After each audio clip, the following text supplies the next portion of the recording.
ಇವತ್ತಿನ ಪಾಡ್ಕಾಸ್ಟ್ ಅಲ್ಲಿ ನಾವು 2 ಟಾಪಿಕ್ಸ್ಗಳ ಬಗ್ಗೆ ಡಿಸ್ಕಸ್ ಮಾಡೋಣ. ಮೊದಲನೇದಾಗಿ ಹಾರ್ಡ್ವೇರ್ ಕಿಂಗ್ ಆಪಲ್ಗೆ ಎಐ ರೇಸ್ ನಲ್ಲಿ ಹಿನ್ನಡೆ, ಏನಿದು ಕತೆ ಅನ್ನೋದ್ರ ಬಗ್ಗೆ ಡಿಸ್ಕಸ್ ಮಾಡೋಣ.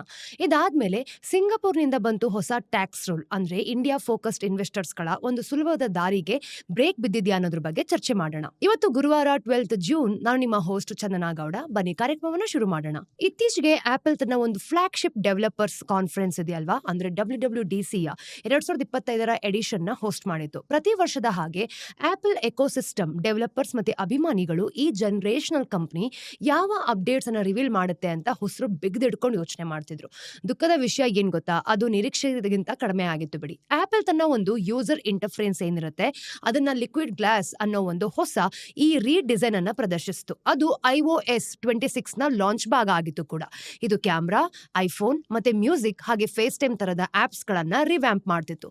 ಕಾಲ್ಸ್ ಮತ್ತೆ ಮೆಸೇಜಸ್ ಗಳ ಸ್ಕ್ರೀನಿಂಗ್ ಹೆಚ್ಚು ಸೀಮ್ಲೆಸ್ ಆಗಿದೆ ಮತ್ತೆ ಹೊಸ ಎಐ ಜನರೇಟೆಡ್ ಎಮೋಜಿಸ್ ಕೂಡ ಇದೆ. ಅದರ ಬಿಗ್ ಟೆಕ್ ರೈವಲ್ಸ್ ನಾವು ನೋಡಿದಾಗ ಸಿಂಗ್ಯುಲಾರಿಟಿ ಬಗ್ಗೆ ಸುಲಭವಾಗಿ ಮಾತಾಡ್ತಿರೋ ಈ ಎರಾದಲ್ಲಿ ಆಪಲ್ ನ ಎಐ ಸ್ಟ್ರಾಟಜಿ ಏನಿದೆ ಅನ್ನೋದ್ರ ಬಗ್ಗೆ ಹೆಚ್ಚೇನೂ ಇರಲಿಲ್ಲ. ಅಂದ್ರೆ ಸಿರಿ ಆಪಲ್ ನ ಒಂದು ವಾಯ್ಸ್ ಅಸಿಸ್ಟೆಂಟ್ ಮತ್ತೆ ವರ್ಷಗಳಿಂದ ಇದರ ಒಂದು ಎಐ ಆಂಬಿನೇಷನ್ಸ್ ನ ಫೋಕಲ್ ಪಾಯಿಂಟ್ ಆಗಿದ್ದ 90 ಮಿನಿಟ್ ಸ್ಟ್ರೀಮ್ ನಲ್ಲಿ ಕೇವಲ 2 ಸಲ ಮಾತ್ರ ಉಲ್ಲೇಖನೆ ಮಾಡಿದೆ. ಇನ್ನು WWDCಗೆ ಬಂದಂತ ಕೆಲವು ವಿಷಯಗಳು ಯಾಕೆಷ್ಟು ಡಿಸಪಾಯಿಂಟ್ ಮಾಡ್ತಾ ಇದೆ ನೋಡಿ. ಎಐ ರೇಸ್ ನಲ್ಲಿ ಆಪಲ್ ತನ್ನ ಒಂದು ಬಿಗ್ ಟೆಕ್ ಪೀರ್ಸ್ ಗಳಿಂದ ಹಿಂದೆ ಬೀಳುತ್ತೆ ಅಲ್ವಾ. ಅದರ ಒಂದು ಕನಸನ್ನ ನಾವು ನೋಡ್ಕೊಂಡಾಗ ಓಪನ್ ಎಐ, ಗೂಗಲ್ ಮತ್ತೆ ಮೆಟಾ ಎಲ್ಲರೂ ಕೂಡ ತಮ್ಮದೇ ಆದ ಜನರೇಟಿವ್ ಎಐ ಮಾಡೆಲ್ಸ್ ನ ಬಿಲ್ಡ್ ಮಾಡ್ತಿದ್ದಾರೆ.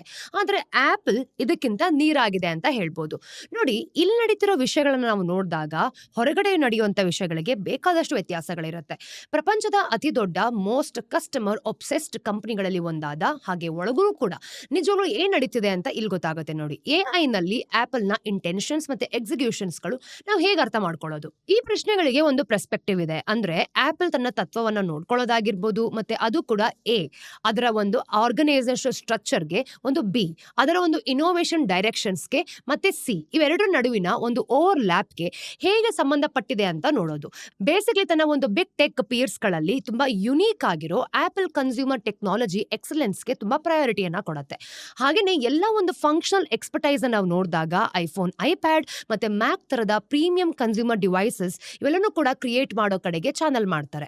ಹಾಗೇನೆ ಆರ್ಗನೈಸೇಷನ್ ಸ್ಟ್ರಕ್ಚರ್ ಅಲ್ಲೂ ಕೂಡ ಸೇರ್ಕೊಂಡಿದೆ. ಇದು ಪ್ರತಿಯೊಂದು ಟೀಮ್ಗೂ ಕೂಡ ಬೆಸ್ಟ್ ಇನ್ ಕ್ಲಾಸ್ ಹಾಗೆ ಒಂದು ಕನ್ಸ್ಯೂಮರ್ ಟೆಕ್ ಮೇಲಿನ ಈ ಒಂದು ಸಿಂಗುಲರ್ ಫೋಕಸ್ಗೆ ಕಾಂಟ್ರಿಬ್ಯೂಟ್ ಮಾಡೋ ಹಾಗೆ ಅಂತ ಹೇಳ್ಬೋದು. ಹಾಗೆ ಪ್ರೈವಸಿ ಸ್ಟ್ಯಾಂಡರ್ಡ್ಸ್ ನೋಡಿದಾಗ ಇದೆಲ್ಲನೂ ಕೂಡ ಎತ್ತಿಡಿಯೋ ಹಾಗೆ ಕಾಣ್ತಾ ಇದೆ ನೋಡಿ. ತುಂಬಾ ಯುನೀಕ್ ಆಗಿ ಹೇಳ್ಬೇಕು ಅಂತಂದ್ರೆ ಆಪಲ್ ಹತ್ರ ಪ್ರತಿಯೊಂದು ಪ್ರಾಡಕ್ಟ್ಗೂ ಕೂಡ ಡೆಡಿಕೇಟೆಡ್ ಆದ ಆರ್ಟ್ ಡಿವಿಷನ್ಸ್ ಇನ್ನೂ ಕೂಡ ಇಲ್ಲ. 1997 ರಲ್ಲಿ ಸ್ಟೀವ್ ಜಾಬ್ಸ್ ಅವರ ಒಂದು ಪ್ರಾಡಕ್ಟ್ ಬೇಸ್ಡ್ ವರ್ಟಿಕಲ್ಸ್ ಗಳನ್ನ ತೆಗೆದುಹಾಕಿ ಎಲ್ಲವನ್ನೂ ಕೂಡ ಒಂದೇ P&L ಈ ಒಂದು ಲೈನ್ ಅಡಿಯಲ್ಲಿ ತಗೊಂಬಂದ್ಕೊಟ್ರು. ಇದ್ರ ಹಿಂದಿನ ಬಿಲೀಫ್ ಏನು ಅಂತಂದ್ರೆ ಒಬ್ಬ ಡಿಸೈನರ್, ಫಾರ್ ಎಕ್ಸಾಂಪಲ್ ಡಿಸೈನ್ ನ ಎಲ್ಲಾ ವಿಷಯಗಳ ಬಗ್ಗೆ ಫೈನಲ್ ಕಾಲ್ನ ತಗೊಳ್ಳೋದಕ್ಕೆ ಆಗೋ ತರ ಇರಬೇಕು, ಮತ್ತೆ ಒಂದೇ ಒಂದು ಮಲ್ಟಿ ಪ್ರಾಡಕ್ಟ್ ಡಿಸೈನ್ ವರ್ಟಿಕಲ್ ಅದನ್ನ ಸಾಧಿಸುತ್ತೆ ಅಂತ. ಇದು ಡಿಸೈನರ್ಸ್ಗೆ ಪ್ರತಿಯೊಂದು ಪ್ರಾಡಕ್ಟ್ ಮೇಲೂ ಫೋಕಸ್ ಮಾಡೋದಕ್ಕೆ ಅಲೋ ಮಾಡುತ್ತೆ. ಈಗ ಆರ್ಗನೈಸೇಷನ್ಸ್ ಗಳಲ್ಲಿ ಇದು ಸಾಧ್ಯವಾಗದೇ ಇರಬಹುದು. ಇದರಿಂದ ಆಪಲ್ ಹತ್ರ ಪ್ರತ್ಯೇಕವಾದ ಈ ಒಂದು ರಿಸ್ಕಿ ಬೆಟ್ಸ್ ಗಳ ಒಂದು ಪೋರ್ಟ್ಫೋಲಿಯೋ ಏನಿರುತ್ತೆ ಗೊತ್ತಾ, ಇದರಿಂದ ಒಂದು ರೇಂಜ್ ಆಫ್ ಪ್ರಾಡಕ್ಟ್ ಸಹ ಖಂಡಿತವಾಗ್ಲೂ ಇರುತ್ತೆ. ಇದರ ಪರಿಣಾಮವಾಗಿ ನಾವು ನೋಡಿದಾಗ ಆಪಲ್ ನ ಇನೋವೇಷನ್ ಈ ಒಂದು ಮಿಷನ್ ಡ್ರಿವನ್ ಆಗಿದೆ ನೋಡಿ. ಆ ಒಂದು ಮಿಷನ್ ಆಪಲ್ ಪ್ರಾಡಕ್ಟ್ಸ್ ಗಳ ಮೇಲೆ ಪೂರ್ತಿ ಎಕೋಸಿಸ್ಟಮ್ ನ ಅಡ್ವಾನ್ಸ್ ಮಾಡ್ಕೊಂಡಿದೆ. ಅಂದ್ರೆ ಬೇರ್ಪಡಿಸಲಾಗದಿರೋ ತರ ಮಾಡೋಕ್ಕಾಗಿದೆ ಅಂತ. ಒಂದು ಬ್ರಾಡ್ ಗೈಡ್ಲೈನ್ ಆಗಿ ಆ ಮಿಷನ್ ನ ಈ ಸರ್ವಿಸ್ ಕೊಡಬೇಕು ಅಂದಾಗ ಟೆಕ್ನಾಲಜೀಸ್ ಮೆಚೂರ್ ಆಗೋ ತನಕ ವೇಟ್ ಅಂಡ್ ವಾಚ್ ಮಾಡಬೇಕು. ಆಮೇಲೆ ತನ್ನದೇ ಆದ ಮ್ಯಾಜಿಕ್ಸ್ ನ ಸ್ಪಿನ್ ಮಾಡೋದಕ್ಕೆ ಪ್ರಿಫರ್ ಮಾಡುತ್ತೆ. ಇನ್ನು ಐಫೋನ್ ಫಾರ್ ಎಕ್ಸಾಂಪಲ್ ನಾವು ನೋಡಿದಾಗ ಮೊದಲ ಸ್ಮಾರ್ಟ್ ಫೋನ್ ಆಗಿರ್ಲಿಲ್ಲ, ಅಂದ್ರೆ ಐಪಾಡ್ ಮೊದಲ MP3 ಪ್ಲೇಯರ್ ಆಗಿರ್ಲಿಲ್ಲ ಅಂತ. ಆದ್ರೆ ಅವು ಬಿಸ್ನೆಸ್ ಹಿಸ್ಟ್ರಿಯಲ್ಲೇ ಮೋಸ್ಟ್ ಸಕ್ಸಸ್ಫುಲಿ ಕಮರ್ಷಿಯಲೈಸ್ಡ್ ಪ್ರಾಡಕ್ಟ್ಸ್ ಆಯ್ತು. ಇನ್ನು ಇದು ವಾಟ್ರಾನ್ ಮ್ಯಾನೇಜ್ಮೆಂಟ್ ಪ್ರೊಫೆಸರ್ ಪಾಲ್ ನ್ಯಾರಿ ಹೇಳೋದು ಈ ರೀತಿ: ಆಪಲ್ ನ ಒಂದು ಕಾಂಪಿಟೇಟರ್ಸ್ ತಾವು ಮೊದಲು ಈ ಒಂದು ಫೀಚರ್ ಅಥವಾ ಆ ಫೀಚರ್ ಇಂಟ್ರೊಡ್ಯೂಸ್ ಮಾಡಿದ್ದು ಯಾವ ರೀತಿ ಅಥವಾ ಒಂದು ಇನ್ವೆಂಟ್ ಮಾಡಿದ್ದು ಅಂತಾನೂ ಕೂಡ ನಾವು ವಾದಿಸಬಹುದು. ಈಗ ಈ ಒಂದು ಆಪಲ್ ಹೆಚ್ಚಾಗಿ ಅದನ್ನ ಹೆಚ್ಚಿನ ಒಂದು ಸಕ್ಸಸ್ ನೊಂದಿಗೆ ಕಮರ್ಷಿಯಲೈಸ್ ಮಾಡಿದ್ದು ಅನ್ನೋ ಸತ್ಯವನ್ನ ನಾವು ಬದಲಾಯಿಸೋದಕ್ಕೆ ಸಾಧ್ಯನೇ ಇಲ್ಲ ಅಂತ. ಈ ಫಂಕ್ಷನ್ ಸ್ಪೆಷಲೈಸೇಷನ್ ನಾವು ನೋಡಿದಾಗ ಗೂಗಲ್ ಮತ್ತೆ ಮೈಕ್ರೋಸಾಫ್ಟ್ ತರ ಅಲ್ಲದೆ ಅಲ್ಲಿ ಮಲ್ಟಿಪಲ್ P&L ಈ ಲೈನ್ಸ್ಗಳು ಮತ್ತೆ ಕ್ರಾಸ್ ಡಿವಿಷನಲ್ ಪ್ರಾಜೆಕ್ಟ್ಸ್ ಅನ್ನ ಓವರ್ಸೀಸ್ ಮಾಡೋ ಒಂದು ಜನರಲ್ ಮ್ಯಾನೇಜರ್ಸ್ ಖಂಡಿತವಾಗ್ಲೂ ಇರ್ತಾರೆ. ನೋಡಿ, ಆಪಲ್ ಅಲ್ಲಿ ಸಿಇಒ ಮಾತ್ರ ಡಿವಿಷನ್ಸ್ ಆಗಿರ್ಬೋದು, ಡಿಸೈನ್ಸ್, ಮಾರ್ಕೆಟಿಂಗ್, ಸಾಫ್ಟ್ವೇರ್, ಹಾರ್ಡ್ವೇರ್ ಮಧ್ಯೆ ಕೋಆರ್ಡಿನೇಟ್ ಮಾಡ್ತಾರೆ ಅಲ್ವಾ. ಈ ಸ್ಟ್ರಕ್ಚರ್ ನಾವು ನೋಡಿದಾಗ ಸ್ಟೀವ್ ಜಾಬ್ಸ್ ನ ಒಂದು ಸಿಂಗಲ್ ಮೈಂಡೆಡ್ ವಿಷನ್ ಪ್ರಾಡಕ್ಟ್ ಆಗಿತ್ತು. ಈ ತರದ ಡಿಸೈನ್ಗೆ ಕ್ಲಿಯರ್ ಕಟ್ ಅಡ್ವಾಂಟೇಜಸ್ ಕೂಡ ಇದೆ, ಆದ್ರೆ ಕೆಲವು ರಿಸ್ಕ್ ಕೂಡ ಇದ್ದೇ ಇರುತ್ತೆ. ನೋಡಿ, ನಿರ್ದಿಷ್ಟವಾಗಿ ಇಲ್ಲಿ ಏನ್ ಗೊತ್ತಾಗುತ್ತೆ ಅಂತಂದ್ರೆ ಆಪಲ್ ನ ಒಂದು ಆರ್ಗನೈಸೇಷನಲ್ ಡಿಸೈನ್ ನಲ್ಲಿ 2 ಫೀಚರ್ ಇದೆ ಅಂತ. ಅವು ಈ ಕಥೆಯಲ್ಲಿ ಇಂಪಾರ್ಟೆಂಟ್ ರೋಲ್ ಕೂಡ ಪ್ಲೇ ಮಾಡ್ತಾ ಇದೆ. ನೋಡಿ, ಫಂಕ್ಷನ್ಸ್ ಮಧ್ಯೆ ಹೆಚ್ಚು ಲಿಂಕ್ಸ್ ಇಲ್ಲದೆ ಇರಬಹುದು, ಅದು ಒಂದಕ್ಕೊಂದು ಇಂಟ್ರಾಕ್ಟ್ ಮಾಡೋದಕ್ಕೆ, ಇಲ್ಲಾಂದ್ರೆ ಈ ಒಂದು ಆಪರೇಟ್ ಮಾಡಬೇಕಾದ್ರೆ ಯಾವ ರೀತಿ ಇರುತ್ತೆ, ಇದರಿಂದ ಡಿಸ್ಕನೆಕ್ಟ್ ಸಹ ಆಗ್ಬೋದು.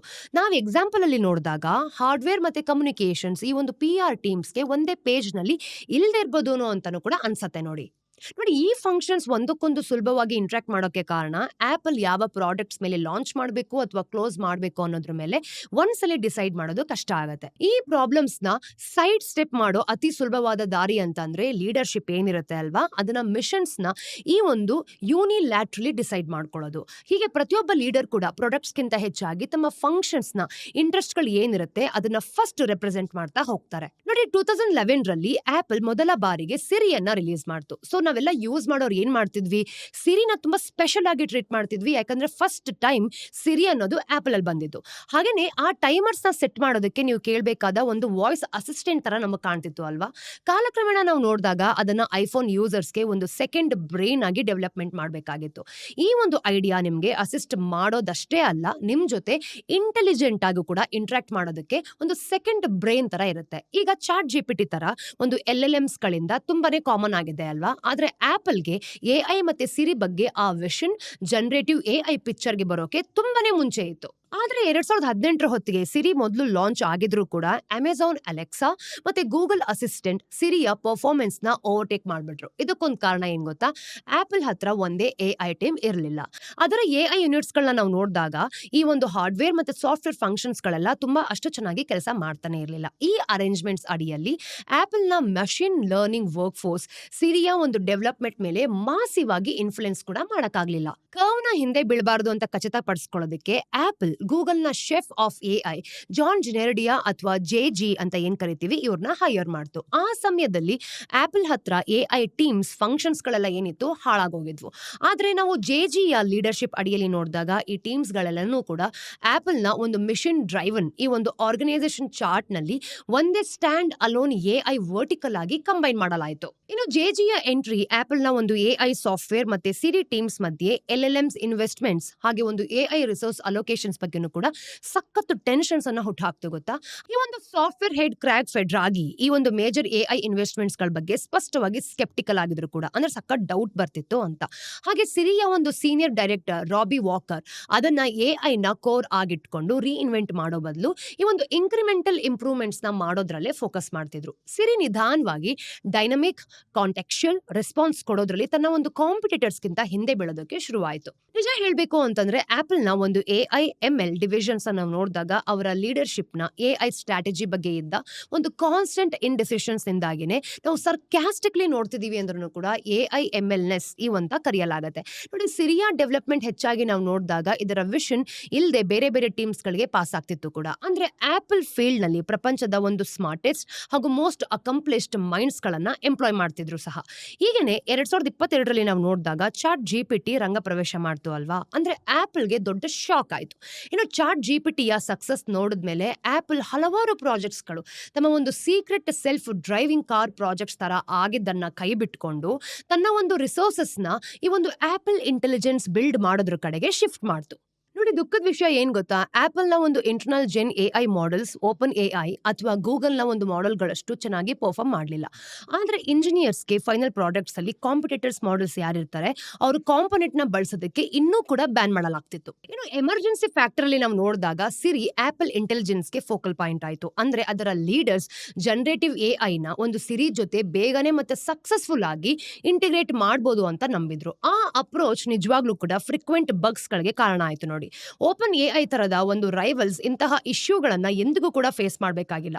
ಯಾಕೆ ಅಂತಂದ್ರೆ ಅದು ಚಾಟ್ ಜಿಪಿಟಿನ ಮೊದಲಿಂದ ಬಿಲ್ಡ್ ಮಾಡ್ತಿತ್ತು ಕೂಡ. ಮತ್ತೆ ಗೂಗಲ್ನ ನಾವು ನೋಡಿದಾಗ ಲಾಭದಾಯಕವಾಗದೇ ಇರೋ ರೀತಿ ಅಂದ್ರೆ ಪ್ರಾಫಿಟೇ ಇಲ್ಲದೆ ಇರೋ ರೀತಿ ಒಂದು ಪ್ರಾಡಕ್ಟ್ಸ್ನ ಹಿಂದೆ ಇಟ್ಕೊಂಡು ಸುಲಭವಾಗಿ ಕೈ ಬಿಟ್ಕೊಂಡಿದ್ರು. ಅಂದ್ರೆ ಏನು ಕೂಡ ಇದರಿಂದ ಸಹಾಯ ಆಗ್ತಿರ್ಲಿಲ್ಲ. ತನ್ನ ಒಂದು ವಾಯ್ಸ್ ಅಸಿಸ್ಟೆಂಟ್ ನಾವು ನೋಡಿದಾಗ ಜೆಮಿನಿ ತರದ ಒಂದು ಜಿಪಿಟಿ ಬಿಲ್ಡ್ ಮಾಡೋದಕ್ಕೂ ಸಹ ತುಂಬಾ ಸ್ಯಾಕ್ರಿಫೈಸ್ ಮಾಡಿದ್ದಾರೆ. ಅಂದ್ರೆ ಆಪಲ್ಗೆ ಸಿರಿ ವಿಷಯದಲ್ಲಿ ಹಾಗೆ ಮಾಡಕ್ಕೆ ಆಗ್ಲಿಲ್ಲ. ಅದರ ಒಂದು ಆರ್ಗನೈಸೇಷನಲ್ ಸ್ಟ್ರಕ್ಚರ್ ಒಂದು ಯೂನಿಟ್ಸ್ ನ ವಿಶೇಷವಾಗಿ ಇಷ್ಟು ಕಾಲದಿಂದ ಇದ್ದಿದ್ದನ್ನ ಶಟ್ ಡೌನ್ ಮಾಡೋದನ್ನ ತುಂಬಾ ಕಷ್ಟಪಡ್ತಿತ್ತು ನೋಡಿ. ಇನ್ನು ಆಪಲ್ಗೆ ಲೋಯೆಸ್ಟ್ ಲೋ ಬಂದಿದ್ದು ಕಳೆದ ವರ್ಷ WWDC ಯಲ್ಲಿ. ಆ ಶೋ ನಾವು ನೋಡಾದ್ಮೇಲೆ ಆಪಲ್ ಇಂಟೆಲಿಜೆನ್ಸ್ ಇಂದ ಪವರ್ ಆದ ಒಂದು ಸಿರಿಯ ಹೊಸ ವರ್ಷನ್ ಅಡ್ವರ್ಟೈಸ್ ಮಾಡಿತು. ಆದ್ರೆ ಶೋ ನೋಡ್ತಿದ್ದ ಡೆವಲಪರ್ಸ್ ತುಂಬಾ ಭಯಾನಕವಾಗಿ ಆ ಫೀಚರ್ ಗಳನ್ನ ಬಿಲ್ಡ್ ಮಾಡಿರ್ಲಿಲ್ಲ ಅಂತಾನೂ ಕೂಡ ಅನ್ಕೊಂಡ್ರು ನೋಡಿ. ಅಂದ್ರೆ ತುಂಬಾ ಕಾಲದ ನಂತರ ಇದೇ ಮೊದಲ ಬಾರಿಗೆ ಆಪಲ್ ತಾನು ನಿಜವಾಗ್ಲೂ ಮಾಡಿದ್ದ ವಿಷಯವೊಂದನ್ನ ಅಡ್ವರ್ಟೈಸ್ ಮಾಡಿತು.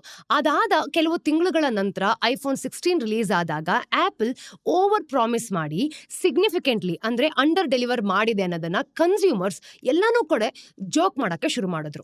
ಅಂದಿನಿಂದ ಸಿರಿಯ ಲೀಡರ್ಶಿಪ್ ನ ನಾವು ನೋಡಿದಾಗ ಅಂದ್ರೆ ಆಪಲ್ ನ ಎಐ ಮತ್ತೆ ML ಟೀಮ್ ನ ಒಂದು ಸ್ಟ್ರಕ್ಚರ್ ಒಂದು ದೊಡ್ಡ ಮೇಕ್ ಓವರ್ ಅನ್ನ ತಗೊಂಡಿದೆ. ಮತ್ತೆ ಒಂದು ಫಂಕ್ಷನ್ ಗಳೆಲ್ಲನೂ ಕೂಡ ಸ್ವಲ್ಪ ಭಯ ಆಗಕ್ ಶುರು ಆಗೋಗಿದೆ ಅಂತ ಅನ್ಸುತ್ತೆ ವಾಪಸ್ ಹೊರಟೋಗ್ತಿರೋದ್ರಿಂದ. ಈ ಮಧ್ಯೆ JG ಇನ್ನು ಮುಂದೆ ಸಿರಿ ಟೀಮ್ ನಲ್ಲಿ ಇನ್ವಾಲ್ವ್ ಆಗೋದಕ್ಕೆ ಸಾಧ್ಯನೇ ಇಲ್ಲ. ಹಾಗಾದ್ರೆ ಆಪಲ್ ಇಂಟೆಲಿಜೆನ್ಸ್ ಇವತ್ತು ಎಲ್ಲಿದೆ ನೋಡಿ? ಅದು ಐಫೋನ್ ಒಳಗೆ ಹಲವು ಎಐ ಫಂಕ್ಷನ್ಸ್ ಗಳನ್ನ ಮಾಡುತ್ತೆ. ಹೌದು, ಫಾರ್ ಎಕ್ಸಾಂಪಲ್ ಇಮೇಲ್ಸ್ ಗಳನ್ನ ಸಮರೈಸ್ ಕೊಡೋದು, ಮತ್ತೆ ಫೋಟೋಸ್ ಆಪ್ ಗಳು ಏನಿರುತ್ತೆ ಅದನ್ನ ಇಂಪ್ರೂವ್ ಮಾಡೋ ರೀತಿ ಸರ್ಚ್ ಕೊಡೋದು, ಅಥವಾ ಈ ಒಂದು ಫೋಟೋ ಆಲ್ಟರ್ ಮಾಡೋದಕ್ಕೆ ಈ ಒಂದು ಜೆನ್ ಎಐ ನ ಬಳಸೋದು. ಆದ್ರೆ ಅದ್ರ ಹತ್ರ ಇನ್ನೂ ಕೂಡ ಜೆಮಿನಿ ತರ ಒಂದು LLM ಚಾಟ್ ಬಾಟ್ ಇಲ್ವೇ ಇಲ್ಲ.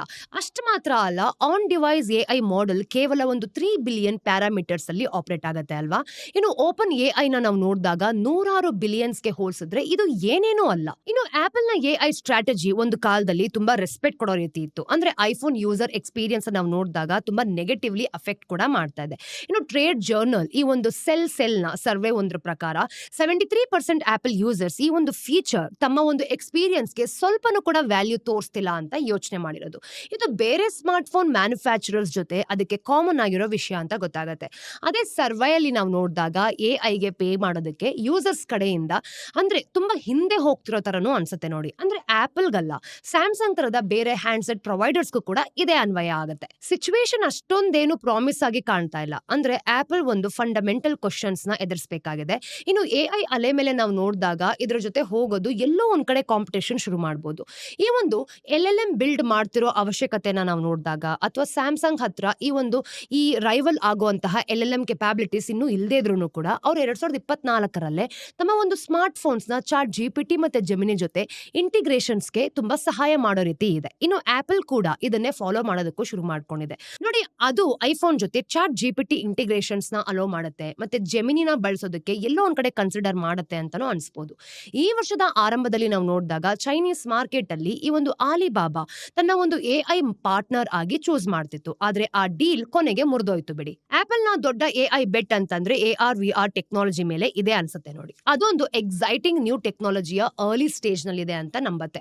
ಹಾಗೇನೆ ಈ ಒಂದು VR ಮತ್ತೆ ಜೆನ್ ಎಐ ನ ಒಂದು ಇಂಟರ್ಸೆಕ್ಷನ್ ಅಲ್ಲಿ ನಾವು ನೋಡಿದಾಗ ಆಕ್ಟಿವ್ ಬೆಟ್ಸ್ ಗಳೇನೋ ಬರ್ತಿದೆ. ನಿಜ ಹೇಳ್ಬೇಕು ಅಂತಂದ್ರೆ WWDC ಈ ಒಂದು 2025ರಲ್ಲಿ ಈ ಒಂದು ವಿಷನ್ ಪ್ರೋಗಾಗಿ ಒಂದು ಹೊಸ ಎಐ ಪವರ್ಡ್ OS ಅಪ್ಡೇಟ್ಸ್ ನ ಕೂಡ ಅನೌನ್ಸ್ ಮಾಡ್ತಿತ್ತು. ಆದ್ರೆ ಈ ಒಂದು ವಿಷನ್ ಪ್ರೋನ ನಾವು ನೋಡಿದಾಗ ಇದರ ಒಂದು ಸೇಲ್ಸ್ ಫಿಗರ್ ಏನಿದೆ ಅಲ್ವಾ, ಬೇರೆ ಕತೆನೆ ಹೇಳುತ್ತೆ. ಇನ್ನು ಆಪಲ್ ತನ್ನ ಮೊದಲ ವರ್ಷದಲ್ಲಿ ಸುಮಾರು 8 ಲ್ಯಾಕ್ ಯೂನಿಟ್ಸ್ ಮಾರಾಟ ಮಾಡೋ ಅಂತ ತನ್ನ ಇನಿಷಿಯಲ್ ಎಕ್ಸ್ಪೆಕ್ಟೇಷನ್ಸ್ ಅನ್ನ ತಲುಪೋದಕ್ಕೂ ಕೂಡ ಫೇಲ್ಯೂರ್ ಅನ್ನ ನೋಡ್ತು. ಅದು ಆ ಎಸ್ಟಿಮೇಟ್ಸ್ ನ ಸುಮಾರು 5 ಲ್ಯಾಕ್ಸ್ ಯೂನಿಟ್ಸ್ಗೆ ರಿವೈಸ್ ಮಾಡಬೇಕಾಯ್ತು ಕೂಡ. ಇನ್ನು ಫ್ಯೂಚರ್ ಪ್ರೊಡಕ್ಷನ್ ನ ಕಡಿಮೆ ಮಾಡ್ತು. ಈ ಲ್ಯಾಕ್ ಲಸ್ಟರ್ ಪರ್ಫಾರ್ಮೆನ್ಸ್ ನಡುವೆನೂ ಕೂಡ ಆಪಲ್ ಜೆನ್ ಎಐ ಮತ್ತೆ VR ಬಗ್ಗೆ ಈ ರೀತಿ ಆಗೋದನ್ನ ನೋಡ್ತಾನೆ ಬರ್ತಿದೆ. ಅದು 2023ರಲ್ಲಿ ಒಂದು 32 ಎಐ ಸ್ಟಾರ್ಟ್ಅಪ್ಸ್ ಗಳನ್ನ ಅಕ್ವೈರ್ ಮಾಡ್ಕೊಂಡಿದೆ. ಯಾವುದು ಪೀರ್ಗಿಂತ ಹೆಚ್ಚು ಈ ಆಕ್ವಿಸಿಷನ್ಸ್ ಗಳನ್ನ ಹಲವಾರು ಸಿರಿ ಮತ್ತೆ ವಿಷನ್ ಪ್ರೋ ಮೇಲೆ ಫೋಕಸ್ಡ್ ಆಗಿದೆ ಅಂತ ತೋರಿಸುತ್ತೆ. ಇವೆರಡನ್ನ ನಾವು ನೋಡಿದಾಗ ಆಪಲ್ ನ ಮತ್ತೆ ನಾವು ಕಳ್ಕೊಳ್ಳೋದಕ್ಕೆ ಇಷ್ಟಪಡ್ತಿಲ್ಲ. ಆದ್ರೆ ಮೇನ್ ಎಐ ಒಂದು ಅರೇನಾ ವಿಷಯಕ್ಕೆ ಬಂದ್ರೆ ಆಪಲ್ ಎಲ್ಲೋ ಒಂದ್ ಕಡೆ ಮಿಸ್ ಆಗ್ತದೆ. ಅಂದ್ರೆ ಈ ಒಂದು ಹಿಂದೆ ಮಾಡಿದ ಪ್ರಾಮಿಸ್ ಗಳನ್ನ ಡೆಲಿವರ್ ಮಾಡಕ್ ಆಗದೆ ಇರೋದು ಅವರ ಒಂದು ಸ್ಟಾಕ್ಸ್ ಗೆ ಹೊಡೆತ ಕೊಡ್ತಿದೆ ಅಂತ ಹೇಳ್ಬೋದು. ಟು ಬಿ ಹಾನೆಸ್ಟ್ 2025ರಲ್ಲಿ ಮ್ಯಾಗ್ನಿಫಿಸೆಂಟ್ 7 US ಟೆಕ್ ಫರ್ಮ್ಸ್ ಗಳ ಪೈಕಿ ನಾವು ನೋಡಿದಾಗ ವರ್ಸ್ಟ್ ಪರ್ಫಾರ್ಮಿಂಗ್ ಸ್ಟಾಕ್ ಆಗಿದೆ, ಅದು ಕೂಡ ಆಪಲ್. ಈಗ ಈ ಒಂದು ಮ್ಯಾಗ್ 7 ನ ರೀಸೆಂಟ್ ಸ್ಟಾಕ್ ಪರ್ಫಾರ್ಮೆನ್ಸ್ ನೋಡಿದಾಗ ಜೆನ್ ಎಐ ಸುತ್ತ ಇರೋ ಈ ಮಾಸಿವ್ಲಿ ಇನ್ಫ್ಲುಯೆನ್ಸ್ಡ್ ಆಗಿದೆ ಆಗಿದೆ ಅಂತ ಅನ್ಸುತ್ತೆ. ಆದ್ರೆ ಅದು ನಿಜವಾಗ್ಲೂ ಕೂಡ ಸರಿ ಡೈರೆಕ್ಷನ್ಸ್ ಅಲ್ಲಿ ಇದೆಯಾ? ಆಪಲ್ ತನ್ನ ಕಾಂಪಿಟೇಟರ್ಸ್ ಅನ್ನ ಪರ್ಸ್ಯೂ ಮಾಡ್ತಿರೋ ಒಂದು ಡಾಮಿನೆಂಟ್ ಬಿಸ್ನೆಸ್ ಮಾಡೆಲ್ಸ್ಗೆ ಅಡ್ಯಾಪ್ಟ್ ಆಗ್ಲೇಬೇಕಾ?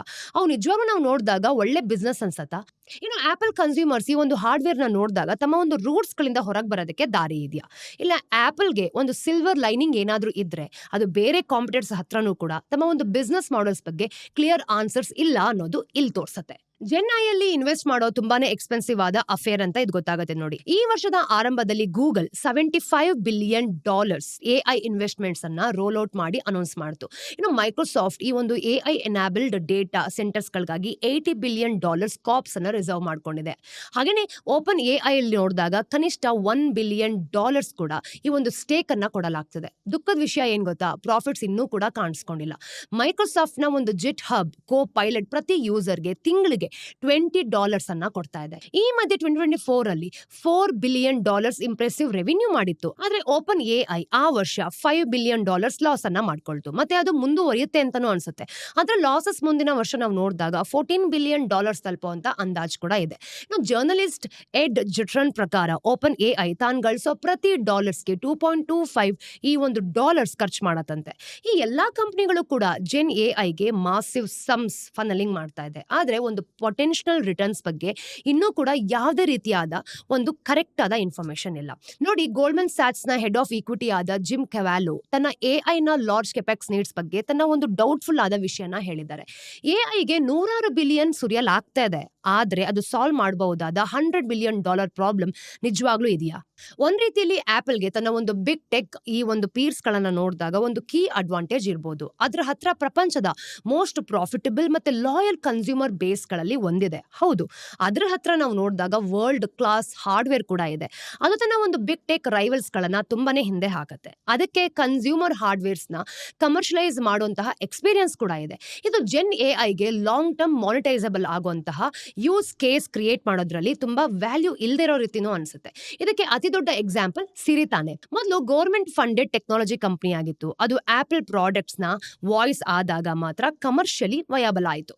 ಈಗ ಮುಂದಿನ ಸ್ಟೋರಿಯಲ್ಲಿ ಈ ತಿಂಗಳ ಆರಂಭದಲ್ಲಿ ಜೂನ್ 2, 2025 ಈ ಒಂದು ಇನ್ಲ್ಯಾಂಡ್ ರೆವಿನ್ಯೂ ಅಥಾರಿಟಿ ಆಫ್ ಸಿಂಗಾಪುರ್ನ ಒಂದು ಇನ್ಕಮ್ ಟ್ಯಾಕ್ಸ್ ಆಕ್ಟ್ ನ ಸೆಕ್ಷನ್ 10L ಅಡಿಯಲ್ಲಿ ತನ್ನ ಮೊದಲ ಅಡ್ವಾನ್ಸ್ ಪ್ಯಾನಲ್ ರೂಲಿಂಗ್ಸ್ ನ ರಿಲೀಸ್ ಮಾಡ್ತು. ಮತ್ತೆ ಈ ಒಂದು ಲಾ ಜನವರಿ 2024 ಜಾರಿಗೆ ಬಂದಾಗ್ಲಿಂದನೂ ಕೂಡ ಮೊದಲ ಬಾರಿಗೆ ಇಂಡಿಯನ್ ಫಂಡ್ಸ್ ಮತ್ತೆ ಸ್ಟಾರ್ಟ್ಅಪ್ಸ್ ನ ಒಂದು ವರ್ಷದಿಂದ ಕಾಯ್ತಿದ್ದ ಪ್ರಶ್ನೆಗೆ ನಮಗೆ ಕೊನೆಗೂ ಕೂಡ ಒಂದು ಆನ್ಸರ್ ಸಿಕ್ಕಿದೆ. ಈ ರೂಲಿಂಗ್ಸ್ ಟೆಕ್ನಿಕಲ್ ಡಾಕ್ಯುಮೆಂಟ್ಸ್ ಅಂದ್ರೆ ಹ್ಯೂಮನ್ ರಿಸೋರ್ಸಸ್ ಮತ್ತೆ ಒಂದು ಪ್ರಿಮೈಸಸ್ ಈ ಒಂದು ರಿಕ್ವೈರ್ಮೆಂಟ್ಸ್ ತರದ ಒಂದು ರೆಗ್ಯುಲೇಟರಿ ಜಾರ್ಗನ್ ಇಂದ ತುಂಬಿದೆ. ಆದ್ರೆ ಆ ಒಂದು ಬ್ಯೂರೋಕ್ರಾಟಿಕ್ ಲ್ಯಾಂಗ್ವೇಜ್ ಬದಿಗಿಟ್ಟು ನಾವು ನೋಡಿದಾಗ ಅದು ಒಂದು ಸಿಂಪಲ್ ಸ್ಟೋರಿ ಹೇಳುತ್ತೆ. ಅಂದ್ರೆ ಇಂಡಿಯಾಗೆ ಸಿಂಗಾಪುರ್ ಮೂಲಕ ಇನ್ವೆಸ್ಟ್ಮೆಂಟ್ಸ್ ತರೋ ಈ ಒಂದು ಶೆಲ್ ಕಂಪನಿಗಳ ಯುಗ ಅಫಿಷಿಯಲಿ ಮುಗ್ದಿದೆ ಗೊತ್ತಾ. ಈ ರೂಲಿಂಗ್ ಸಿಂಗಾಪುರಿಯನ್ ಅಥಾರಿಟೀಸ್ ಗಳಿಂದ ಬಂದ್ರೂ ಕೂಡ ಅವು ಭಾರತದ ಬಿಸ್ನೆಸ್ ಎನ್ವೈರನ್ಮೆಂಟ್ ಗೆ ತುಂಬಾನೇ ರೆಲೆವೆಂಟ್ ಆಗಿದೆ ನೋಡಿ. ಇಂಡಿಯನ್ ಟ್ಯಾಕ್ಸ್ ಅಥಾರಿಟೀಸ್ ಭಾರತದ ಒಂದು ಆಂಟಿ ಅಬ್ಯೂಸ್ ರೂಲ್ಸ್ ನ ಅಪ್ಲೈ ಮಾಡಬೇಕಾದ್ರೆ ಒಂದು ಸಿಂಗಾಪುರ್ ಬೇಸ್ಡ್ ಎಂಟಿಟಿ ಕೇವಲ ಒಂದು ಮಧ್ಯವರ್ತಿ ಆಗಿದೆಯಾ ಅಂತಾನು ಕೂಡ ಡಿಟರ್ಮೈನ್ ಮಾಡ್ಕೊಳ್ಳೋದಕ್ಕೆ ಇವ್ರು ಇದನ್ನ ಬಳಸಬೇಕು. ಬೇಸಿಕ್ಲಿ ನಿಮ್ಮ ಒಂದು ಎಂಟಿಟಿ ಟ್ಯಾಕ್ಸ್ ಫ್ರೀ ಆಗಿ ಉಳಿಸೋದು ಅಷ್ಟು ರಿಯಲ್ ಅಂತ. ಭಾರತ ಕೂಡ ಬೇಸಿಕ್ಲಿ ಈ ಒಂದು ಟ್ರೀಟಿ ಬೆನಿಫಿಟ್ಸ್ ನ ರೆಸ್ಪೆಕ್ಟ್ ಕೊಡೋದೇ ಇಲ್ಲ. ತುಂಬಾ ಹಿಂದೇನಲ್ಲ ಈ ಒಂದು ಇಂಡಿಯನ್ ಕೋರ್ಟ್ಸ್ ಇಂತಹ ಒಂದು ಸ್ಟ್ರಕ್ಚರ್ಸ್ಗೆ ತುಂಬಾನೇ ಸಡಲಿಕೆಯನ್ನ ಕೊಡ್ತಿತ್ತು ನೋಡಿ. ಅಮೆರಿಕನ್ ಪ್ರೈವೇಟ್ ಈಕ್ವಿಟಿ ಈ ಒಂದು ಜಾಯಿಂಟ್ಸ್ ನ ಬ್ಲಾಕ್ ಸ್ಟೋನ್ ನ ಹೈ ಪ್ರೊಫೈಲ್ ಕೇಸ್ ತನ್ನದೇ ಅಂತ ತಗೊಳ್ಳಿ. ಜುಲೈ 2015 ಬ್ಲಾಕ್ ಸ್ಟೋನ್ ಒಡೆತನದ ಒಂದು ಸಿಂಗಾಪುರ್ ಬೇಸ್ಡ್ ಇನ್ವೆಸ್ಟ್ಮೆಂಟ್ ವೆಹಿಕಲ್ ಏನಿದೆ ಚೆನ್ನೈ ಮೂಲದ ಅಜೈಲ್ ಎಲೆಕ್ಟ್ರಿಕ್ ಅಲ್ಲಿನ ತನ್ನ ಪೂರ್ತಿ ಸ್ಟೇಕ್ ನ ಜಪಾನ್ ಏನಿರುತ್ತೆ ಐಗ್ರಾಶಿ ಎಲೆಕ್ಟ್ರಿಕ್ ಗೆ ಮಾರಾಟ ಮಾಡ್ತು. ಆ ಒಂದು ಡೀಲ್ ಅದಕ್ಕೆ ಬರೋಬ್ಬರಿ $4 ಬಿಲಿಯನ್ ಕ್ಯಾಪಿಟಲ್ ಗೇನ್ಸ್ ಅನ್ನ ತಂದುಕೊಟ್ಟಿದೆ. ಇನ್ನು ಇಂಡಿಯನ್ ಟ್ಯಾಕ್ಸ್ ಅಥಾರಿಟೀಸ್ ಆ ಗೇನ್ಸ್ ಮೇಲೆ ಟ್ಯಾಕ್ಸ್ ಹಾಕಬೇಕು ಅಂತ ಬಯಸಿದ್ರು ಕೂಡ ಆ ಗೇನ್ಸ್ ನಿಜವಾಗ್ಲೂ ಭಾರತದಲ್ಲೇ ಮಾಡಿದ್ದು ಅಂತ ಒತ್ತಾಯಿಸಲಾಯಿತು. ಇನ್ನು ಸಿಂಗಾಪುರ್ ಹೋಲ್ಡಿಂಗ್ ಕಂಪನಿ ಕೇವಲ ಒಂದು ಇಂಡಿಯನ್ ಕ್ಯಾಪಿಟಲ್ ಗೇನ್ಸ್ ಟ್ಯಾಕ್ಸ್ ತಪ್ಪಿಸ್ಕೊಳ್ಳೋದಕ್ಕೆ ಸೆಟಪ್ ಮಾಡಿದ ಒಂದು ಕಂಡಕ್ಟ್ ಅಂತ ಮಾತ್ರ ಇವರು ಕ್ಲೇಮ್ ಮಾಡಿದ್ರು. ಆದ್ರೆ ಜನವರಿ 2023 ಈ ಕೇಸ್ ಡೆಲ್ಲಿ ಹೈಕೋರ್ಟ್ಗೆ ಬಂದಾಗ ಈ ಜಡ್ಜಸ್ ಬ್ಲಾಕ್ ಸ್ಟೋನ್ಗೆ ಪರವಾಗಿ ತೀರ್ಪು ಕೊಟ್ಟರು. ಹೌದು, ಯಾಕೆ ಅಂತಂದ್ರೆ ಆ ಎಂಟಿಟಿ ಇದ್ದಿದ್ದು ಸಿಂಗಾಪುರ್ನಲ್ಲಿ ಮತ್ತೆ ಲೀಗಲಿ ಟ್ಯಾಕ್ಸಸ್ ಅಲ್ಲೇ ಹೋಗ್ಬೇಕಾಗಿತ್ತು. ಸದ್ಯಕ್ಕೆ ಕೇಸ್ ಸುಪ್ರೀಂ ಕೋರ್ಟ್ ನಲ್ಲಿ ಸ್ಟಕ್ ಆಗಿದೆ. ಆದ್ರೆ ಡೆಲ್ಲಿ ಹೈಕೋರ್ಟ್ ಹತ್ರ ಇವತ್ತಿನ ಸೆಕ್ಷನ್ 10L ಸ್ಟ್ಯಾಂಡರ್ಡ್ಸ್ ಇದ್ದಿದ್ರೆ ವಿಷಯ ತುಂಬಾನೇ ಬೇಗ ಮುಗ್ದೋಗ್ತಾ ಇತ್ತು. ಹೊಸ ರೂಲಿಂಗ್ಸ್ ನಾವು ನೋಡಿದಾಗ ಇಂಡಿಯನ್ ಟ್ಯಾಕ್ಸ್ ಅಥಾರಿಟೀಸ್ಗೆ ಹಿಂದೆಂದೂ ಇಲ್ದಿದ್ದನ್ನ ಕೊಡುತ್ತೆ. ಅಂದ್ರೆ ಒಬ್ರು ಅಲ್ಲಿ ಲೆಜಿಟಿಮೇಟ್ ಪ್ರೆಸೆನ್ಸ್ ನ ಹೊಂದಿದಾರಾ ಇಲ್ವಾ ಅನ್ನೋದ್ರ ಬಗ್ಗೆ ಸಿಂಗಾಪುರ್ನ ಒಂದು ಸ್ವಂತ ಅಸೆಸ್ಮೆಂಟ್ ಇದು. ಬ್ಲಾಕ್ ಸ್ಟೋನ್ ನ ಸಿಂಗಾಪುರ್ ಎಂಟಿಟಿ ನಾವು ನೋಡಿದಾಗ ಹೊಸ ರೂಲಿಂಗ್ಸ್ ಹೇಳೋ ಪ್ರಕಾರ ಈ ಒಂದು ಸ್ಪೆಸಿಫಿಕ್ ರಿಕ್ವೈರ್ಮೆಂಟ್ಸ್ ಗಳನ್ನ ಮೀಟ್ ಮಾಡದಿದ್ರೆ ಈ ಒಂದು IRAS ಅದನ್ನ ತೀರ್ಮಾನಕ್ಕೆ ಬಂದ್ರೆ ಭಾರತ ಆ ಸ್ಟ್ಯಾಂಡರ್ಡ್ಸ್ ಗಳನ್ನ ತೋರಿಸಿ ಹೀಗೆ ಹೇಳ್ಬೋದು.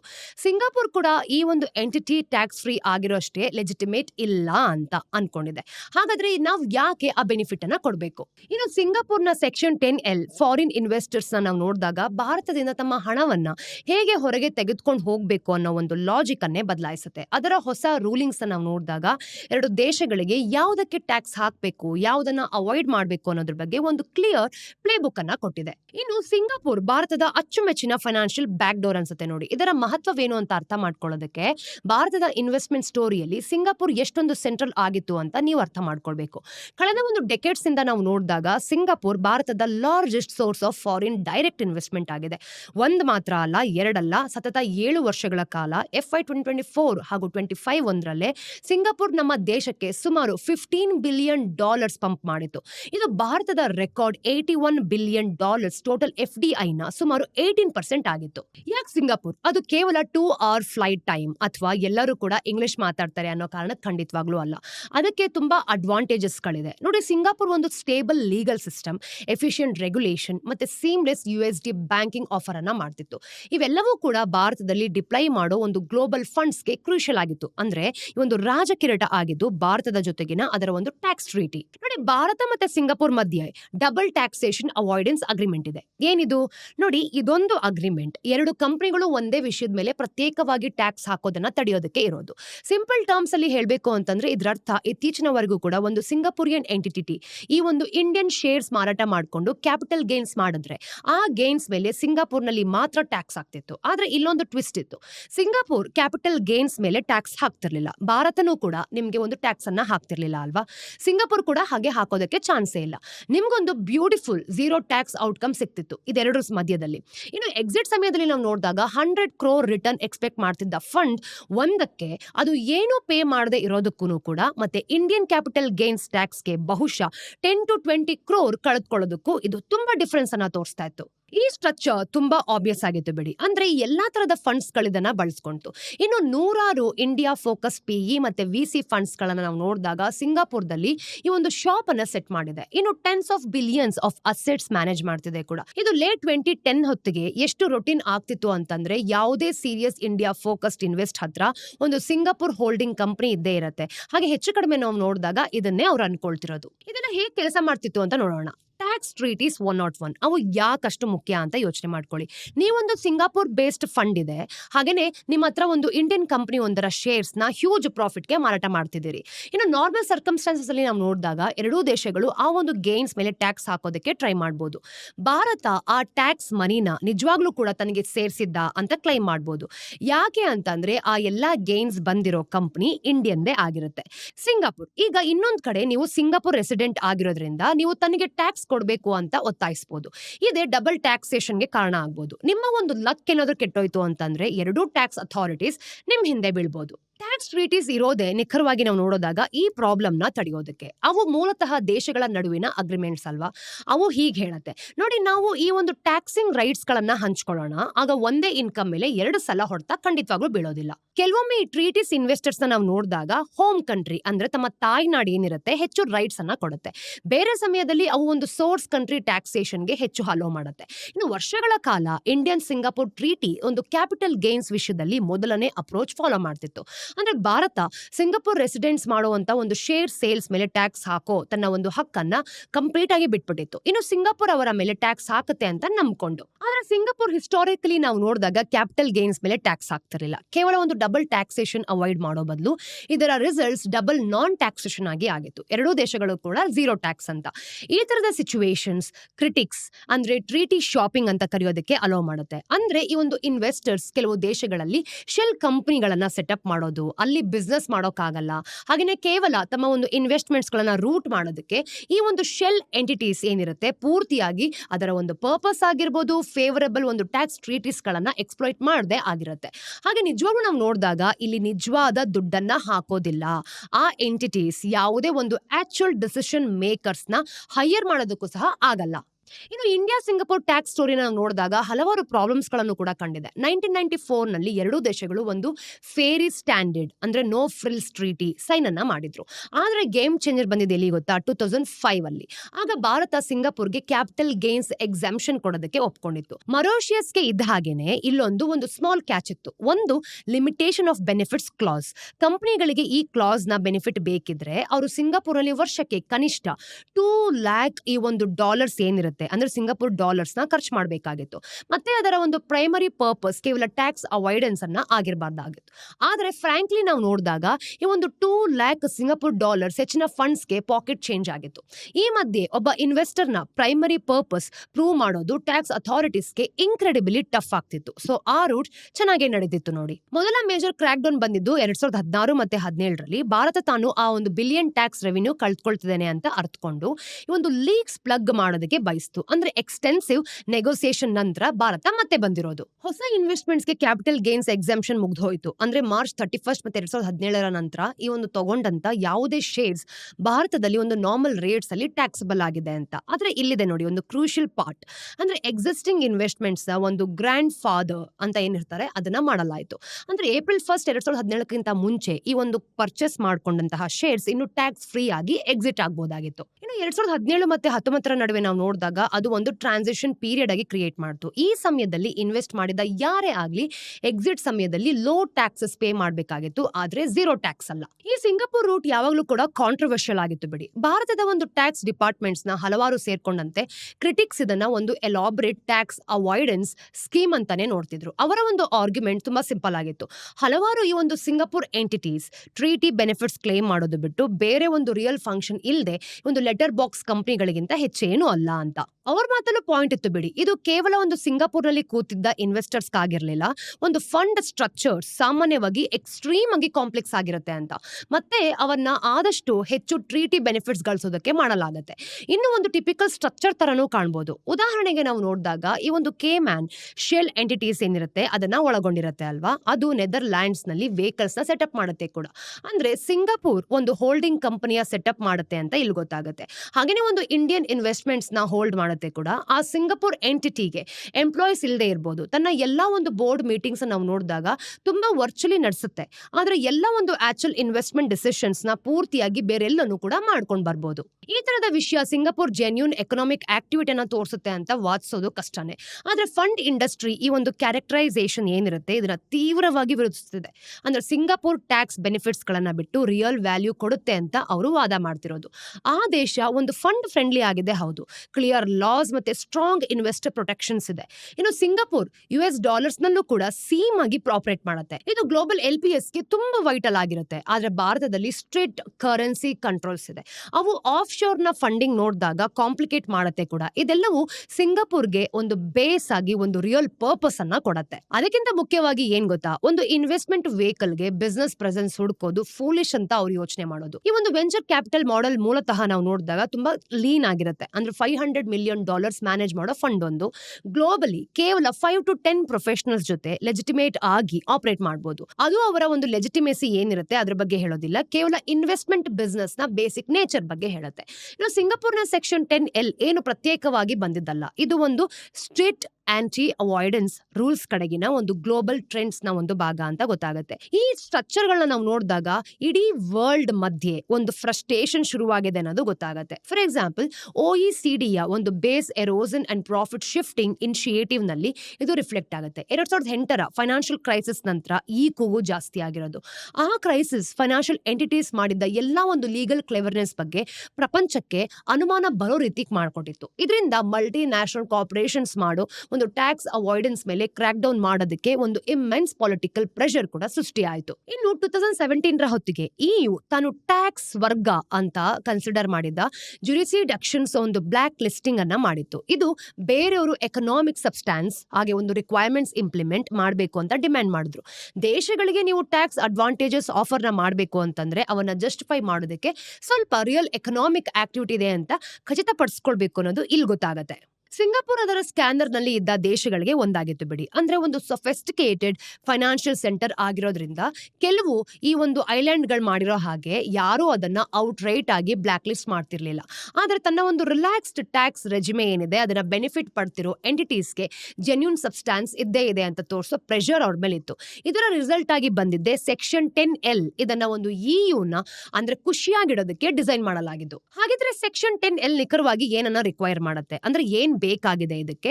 ಲಾ ಮೂಲತಃ ಹೇಳೋದು, ನೀವು ಇಂಟರ್ನ್ಯಾಷನಲ್ ಗ್ರೂಪ್ ನ ಭಾಗವಾಗಿರೋ ಸಿಂಗಾಪುರ್ ಕಂಪನಿ ಆಗಿದ್ದೀರಾ ಅಂತಂದ್ರೆ ಫಾರಿನ್ ಅಸೆಟ್ಸ್ ಮಾರಾಟ ಮಾಡಿಕೊಂಡು ಗೇನ್ಸ್ ಮಾಡಿದ್ರೆ ಅವುಗಳ ಮೇಲೆ ಸಿಂಗಾಪುರ್ನ ಸ್ಟ್ಯಾಂಡರ್ಡ್ 17% ಕಾರ್ಪೊರೇಟ್ ಟ್ಯಾಕ್ಸ್ ರೇಟ್ ಅಲ್ಲಿ ಟ್ಯಾಕ್ಸ್ ಹಾಕಲಾಗುತ್ತೆ.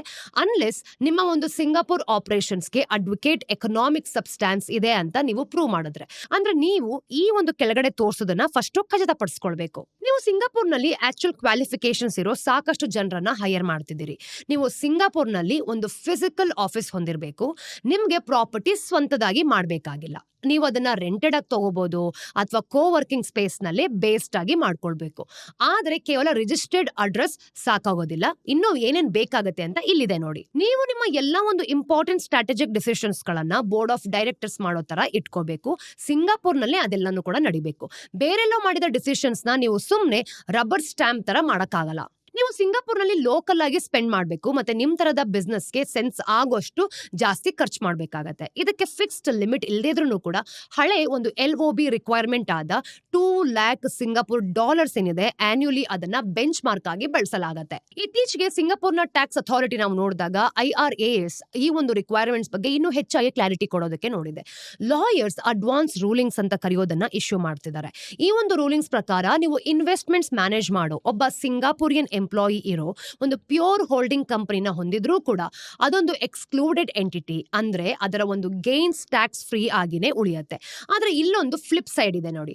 ನಿಮ್ ಹತ್ರ ಸಿಂಗಾಪುರ್ನಲ್ಲಿ ಕೇವಲ ನಾಮಿನಿ ಡೈರೆಕ್ಟರ್ಸ್ ಇದ್ದು ಎಲ್ಲಾ ಒಂದು ರಿಯಲ್ ಡಿಸಿಷನ್ಸ್ ವಿದೇಶದಲ್ಲಿ ಆಗ್ತಿದೆ ಅಂತಂದ್ರೆ ಅಥವಾ ನಿಮ್ಗೆ ಯಾವುದೇ ಒಂದು ಆಕ್ಚುಯಲ್ ಲೋಕಲ್ ಆಪರೇಷನ್ಸ್ ಇಲ್ದಿದ್ರೆ ನೀವು ಟೆಸ್ಟ್ ಮಾಡೋದ್ರಲ್ಲಿ ಫೇಲ್ ಆಗ್ತೀರಿ. ಹಾಗೇನೆ ನೀವು ಒಂದು ಫಾರಿನ್ ಗೇನ್ಸ್ ಮೇಲೆ ಸಿಂಗಾಪುರ್ನ 17% ಕಾರ್ಪೊರೇಟ್ ಟ್ಯಾಕ್ಸ್ ಅನ್ನ ಎದುರಿಸಬೇಕಾಗತ್ತೆ. ಈ ಡ್ರಾಮಾದಲ್ಲಿ ಭಾರತ ಕೇವಲ ಒಂದು ಪಾಸಿವ್ ಅಬ್ಸರ್ವರ್ ಆಗಿರ್ಲಿಲ್ಲ. ನಮ್ಮ ಹತ್ರ ನಮ್ದೇ ಆದ ಒಂದು ಆಂಟಿ ಅವಾಯ್ಡೆನ್ಸ್ ವೆಪನ್ಸ್ ಗಳ ಒಂದು ಅರ್ಸೆನಲ್ ಇದೆ. ಸೆಕ್ಷನ್ 10L ಭಾರತಕ್ಕೆ ಕೇವಲ ಅಡಿಷನಲ್ ಅಮ್ಯುನಿಷನ್ಸ್ ಅನ್ನ ಕೊಡುತ್ತೆ ಅಷ್ಟೇ. ಜನರಲ್ ಆಂಟಿ ಅವಾಯ್ಡೆನ್ಸ್ ರೂಲ್ ಇದೆ ನಮ್ಮ ಒಂದು ಡೊಮೆಸ್ಟಿಕ್ ಆಂಟಿ ಅವಾಯ್ಡೆನ್ಸ್ ಲಾ ಅಂತ ಹೇಳ್ಬೋದು. ಇದು ಬೇಸಿಕ್ಲಿ ಟ್ಯಾಕ್ಸ್ ಅಥಾರಿಟೀಸ್ಗೆ ಆಕ್ಚುಯಲ್ ಕಮರ್ಷಿಯಲ್ ಸಬ್ಸ್ಟೆನ್ಸ್ ಇಲ್ಲದೆ ಅಂದ್ರೆ ಕೇವಲ ಟ್ಯಾಕ್ಸ್ ಅವಾಯ್ಡೆನ್ಸ್ ಆಗಿಯೇ ಮಾಡ್ತಿರೋ ಯಾವುದೇ ಸ್ಟ್ರಕ್ಚರ್ ನ ಇಗ್ನೋರ್ ಮಾಡೋದಕ್ಕೆ ಅಲೋ ಮಾಡುತ್ತೆ. ಇನ್ನು ಕ್ರೂಷಿಯಲಿ ನಾವು ನೋಡಿದಾಗ ಇಂಡಿಯಾ ಸಿಂಗಾಪುರ್ ಟ್ರೀಟಿ ಒಂದು ಈ ಒಂದು ಟ್ರೀಟಿ ಬೆನಿಫಿಟ್ಸ್ ನ ಓವರ್ ರೈಡ್ ಮಾಡಬಹುದು ಅಂತ ಸ್ಪಷ್ಟವಾಗಿ ಹೇಳುತ್ತೆ. ಇನ್ನು ಪ್ರಿನ್ಸಿಪಲ್ ಪರ್ಪಸ್ ಟೆಸ್ಟ್ PPT ಈ ಒಂದು ಇಂಡಿಯಾ ಸಿಂಗಾಪುರ್ ಟ್ರೀಟಿಯಲ್ಲಿ ಒಂದು PPT ಕ್ಲಾಸ್ ಕೂಡ ಇದೆ. ಇದರ ಅರ್ಥ ಒಂದು ಕಂಪನಿಯ ಸ್ಟ್ರಕ್ಚರ್ ನ ಪ್ರಿನ್ಸಿಪಲ್ ಪರ್ಪಸ್ ಗಳಲ್ಲಿ ಒಂದು ಟ್ರೀಟಿ ಬೆನಿಫಿಟ್ಸ್ ಪಡ್ಕೊಳ್ಳೋದೇ ಆಗಿದ್ರೆ ಭಾರತ ಆ ಬೆನಿಫಿಟ್ಸ್ ನ ಡಿನೇ ಮಾಡಬಹುದು. ಇದೇ ಸೆಕ್ಷನ್ 10L ಗೆ ಅರೇಸ್ನಲ್ ಫಿಟ್ ಆಗೋದು. ಅಂದ್ರೆ ಒಂದು ಎಂಟಿಟಿ ಹತ್ರ ಸಬ್ಸ್ಟಾನ್ಸ್ ಇಲ್ಲ ಅಂತ ಸಿಂಗಾಪುರ್ ತಾನೇ ಅಂದ್ಕೊಂಡ್ರೆ ಈಗ ಸೆಕ್ಷನ್ 10L ಅಡಿಯಲ್ಲಿ ಅದರ ಗೇನ್ಸ್ ಮೇಲೆ ಟ್ಯಾಕ್ಸ್ ಹಾಕಿದ್ರೆ ಭಾರತ ಆ ಎಂಟಿಟಿಯನ್ನ ಟ್ಯಾಕ್ಸ್ ಅವಾಯ್ಡ್ ಮಾಡೋಕೆ ಮಾಡಿದ್ದು ಅನ್ನೋದಕ್ಕೆ ಇದೊಂದು ಸ್ಟ್ರಾಂಗ್ ಎವಿಡೆನ್ಸ್ ಅಂತ ವಾದಿಸಬಹುದು. ಇದು ನಿಮ್ಮ ಅಲಿಗೇಷನ್ಸ್ಗೆ ಎಕ್ಸ್ಟರ್ನಲ್ ವ್ಯಾಲಿಡೇಷನ್ ಸಿಕ್ಕ ಹಾಗೆ ಆಗುತ್ತೆ. ಫೈನಾನ್ಷಿಯಲ್ ಇಂಪ್ಲಿಕೇಶನ್ಸ್ ಅನ್ನ ನೋಡಿದಾಗ ನಿಮಗೆ ನಿಜವಾಗ್ಲೂ ಕೂಡ ಶಾಕ್ ಕೊಡುತ್ತೆ. DPIIT ಡೇಟಾ ಪ್ರಕಾರ 2017ಕ್ಕೂ ಮುಂಚಿನ 5 ವರ್ಷಗಳಲ್ಲಿ ಸುಮಾರು $35 ಬಿಲಿಯನ್ ಮೌಲ್ಯದ ಇಂಡಿಯನ್ ಇನ್ವೆಸ್ಟ್ಮೆಂಟ್ಸ್ ಆಗಿತ್ತು. ಇವೆಲ್ಲವನ್ನೂ ಕೂಡ ಹಳೆ ಟ್ರೀಟಿ ರೂಲ್ಸ್ ಅಡಿಯಲ್ಲಿ ಗ್ರ್ಯಾಂಡ್ ಫಾದರ್ ಅಂತ ಮಾಡಲಾಗಿತ್ತು. ಅಂದ್ರೆ ಈ ಒಂದು ಇನ್ವೆಸ್ಟರ್ಸ್ ಕ್ಯಾಶ್ ಔಟ್ ಮಾಡಿದಾಗ ಅವರು ಹಳೆ pre-2017 ರೂಲ್ ಇಂದ ಪ್ರೊಟೆಕ್ಟೆಡ್ ಆಗಿರ್ತಾರೆ. ಆದ್ರೆ ಈಗ ಅವೆಲ್ಲವೂ ಕೂಡ ತುಂಬಾ ಹಾಳಾಗೋ ಸ್ಟೇಜ್ ಅಲ್ಲಿ ಇದೆ. ಸಿಂಗಾಪುರ್ ಆ ಎಂಟಿಟೀಸ್ ಗಳನ್ನ ಲೆಜಿಟಿಮೇಟ್ ಅಂತ ಪರಿಗಣಿಸಿದ್ರೆ ಎರಡೂ ದೇಶಗಳು ಟ್ಯಾಕ್ಸ್ ಹಾಕೋದಿಲ್ಲ. ಆದ್ರೆ ಅದು ಪರಿಗಣಿಸದೇ ಇದ್ರೆ ಅಂದ್ರೆ ಕನ್ಸಿಡರ್ ಮಾಡದೇ ಇದ್ರೆ ಈಗ ಎರಡೂ ದೇಶಗಳು ಕೂಡ ಅವುಗಳ ಮೇಲೆ ಟ್ಯಾಕ್ಸ್ ಹಾಕಬಹುದು. ಇನ್ವೆಸ್ಟರ್ಸ್ ಇವೆಲ್ಲದ್ರ ಮೇಲೂ ಕೂಡ ಗುಡ್ ರಿಟರ್ನ್ಸ್ ಮಾಡ್ತಾರೆ ಅಂತ ಏನೂ ಇಲ್ಲ. ಆದ್ರೆ ಕನ್ಸರ್ವೇಟಿವ್ ಅಸಂಪ್ಷನ್ಸ್ ಕೂಡ ಇನ್ವೆಸ್ಟರ್ ಟ್ಯಾಕ್ಸ್ ಫ್ರೀ ಆಗಿ ರಿಯಲೈಸ್ ಮಾಡ್ಕೊಳ್ಬಹುದು. ಈಗ ಒಂದು tense of billions potential capital gains ಇತ್ತು ಅಂತ ಅನ್ಕೊಳ್ಳೋಣ. ಲೆಕ್ಕಾಚಾರ ನಾವು ನೋಡಿದಾಗ ಗ್ರ್ಯಾಂಡ್ ಫಾದರ್ಡ್ ಇನ್ವೆಸ್ಟ್ಮೆಂಟ್ಸ್ ಇಂದ ಕೊನೆಗೆ $20 ಬಿಲಿಯನ್ ಗೇನ್ಸ್ ಬಂದ್ರೆ, ಹಾಗೆ ಮತ್ತೆ ಟ್ಯಾಕ್ಸ್ ಅಥಾರಿಟೀಸ್ ಅದರ ಒಂದು ಕಾಲ್ ಭಾಗದಷ್ಟು ಈ ಒಂದು ಕೇಸಸ್ಗಳಷ್ಟೇ ಸಕ್ಸಸ್ಫುಲಿ ಚಾಲೆಂಜ್ ಮಾಡ್ಕೊಂಡಿದ್ರು ಕೂಡ ಅದು $5 ಬಿಲಿಯನ್ ಅದ್ರ ಮೇಲೆ ಟ್ಯಾಕ್ಸ್ ಅಥಾರಿಟೀಸ್ಗೆ ಇದ್ದಕ್ಕಿದ್ದ ಹಾಗೆ ಹಕ್ಕು ಸಿಗುತ್ತೆ. ನಾವು ಮಾತಾಡ್ತಿರೋದು $1 to $2 billion additional tax revenue ಬಗ್ಗೆ. ಅಷ್ಟೇ ಮುಖ್ಯವಾಗಿ ಸಿಂಗಾಪುರ್ಗೆ ಈ ಒಂದು ರೂಲ್ ತನ್ನನ್ನ ಕೇವಲ ಟ್ಯಾಕ್ಸ್ ಸ್ವರ್ಗ ಅನ್ನೋದಕ್ಕಿಂತ ಲೆಜಿಟಿಮೇಟ್ ಫೈನಾನ್ಷಿಯಲ್ ಸೆಂಟರ್ ಅನ್ನೋ ಒಂದು ರೆಪ್ಯುಟೇಷನ್ ನ ಪ್ರೊಟೆಕ್ಟ್ ಮಾಡ್ಕೊಳ್ಳೋದಕ್ಕೆ ಸಹಾಯ ಮಾಡುತ್ತೆ. 2 ದಶಕಗಳ ಕಾಲ ಇಂಡಿಯಾ ಸಿಂಗಾಪುರ್ ಕಾರಿಡಾರ್ ಇನ್ವೆಸ್ಟರ್ಸ್ಗೆ ಎರಡೂ ಕೈಯಲ್ಲೂ ಕೂಡ ಲಡ್ಡು ಹಿಡಿದ ಹಾಗೆ ಅವಕಾಶ ಸಿಕ್ಕಿತ್ತು. ಇನ್ನು ಭಾರತದ ಗ್ರೋತ್ ಸ್ಟೋರಿನ ನಾವು ನೋಡಿದಾಗ ಆಕ್ಸೆಸ್ ಮಾಡೋದು ಹಾಗೆ ಅದರ ಒಂದು ಟ್ಯಾಕ್ಸ್ ಸಿಸ್ಟಮ್ ನ ಹೆಚ್ಚಾಗಿ ಅವಾಯ್ಡ್ ಮಾಡೋದು ಈ ಒಂದು ಆರ್ಬಿಟೇಜ್ ಅಲ್ಲಿ ಈಗ ಮುಗ್ದೋಗುತ್ತೆ. ಆದ್ರೆ ಇದೇನು ಕೂಡ ಎರಡು ದೇಶಗಳಿಗೆ ಕೆಟ್ಟ ಸುದ್ದಿ ಅಂತ ಏನಲ್ಲ. ಸಿಂಗಾಪುರ್ ಒಂದು ರಿಯಲ್ ಎಕನಾಮಿಕ್ ಆಕ್ಟಿವಿಟಿ ಮೇಲೆ ನಿಂತಿರೋದ್ರಿಂದ ಲೆಜಿಟಿಮೇಟ್ ಫೈನಾನ್ಷಿಯಲ್ ಹಬ್ ಅನ್ನೋ ಒಂದು ರೆಪ್ಯುಟೇಷನ್ ಅನ್ನ ಸಿಮೆಂಟ್ ಮಾಡ್ಕೊಳ್ಳುತ್ತೆ. ಹೌದು, ಇನ್ನು ಭಾರತಕ್ಕೆ ಹೆಚ್ಚು ಟ್ಯಾಕ್ಸ್ ರೆವಿನ್ಯೂ ಸಿಗುತ್ತೆ, ಮತ್ತೆ ಬೇಸ್ಡ್ ಆನ್ ಇದ್ರ ಮೇಲೆ ಈ ಕನ್ಸರ್ನ್ಸ್ ಕೂಡ ಕಡಿಮೆ ಆಗುತ್ತೆ. ಇನ್ನು ಭಾರತದ ಗಿಫ್ಟ್ ಸಿಟಿ ತರ ಒಂದು ಆಲ್ಟರ್ನೇಟಿವ್ ಬಿಲ್ಡ್ ಮಾಡಿಕೊಂಡು ತನ್ನದೇ ಆದ ಒಂದು ರೆಗ್ಯುಲೇಟರಿ ಎನ್ವೈರನ್ಮೆಂಟ್ ನ ಇಂಪ್ರೂವ್ ಮಾಡ್ತಾ ಹೋದ ಹಾಗೆ ಈ ಒಂದು ಆಫ್ ಶೋರ್ ಇಂಟರ್ಮೀಡಿಯೇಟ್ಸ್ ಗಳು ಏನಿರುತ್ತೆ ಅದರ ಅವಶ್ಯಕತೆ ಕೂಡ ಕಡಿಮೆ ಆಗ್ಬೋದು. ಆದ್ರೆ ಇನ್ವೆಸ್ಟರ್ಸ್ಗೆ ಇದೊಂದು ಮಿಕ್ಸ್ಡ್ ಬ್ಯಾಗ್. ಅವ್ರಿಗೆ ಹೆಚ್ಚು ಕಾಸ್ಟ್ ಜೊತೆಗೆ ಬಂದರೂ ಕೂಡ ಕನಿಷ್ಠ ಹೆಚ್ಚು ಕ್ಲಾರಿಟಿ ಮತ್ತೆ ಪ್ರೆಡಿಕ್ಟಬಿಲಿಟಿ ಸಿಕ್ಕೇ ಸಿಗುತ್ತೆ.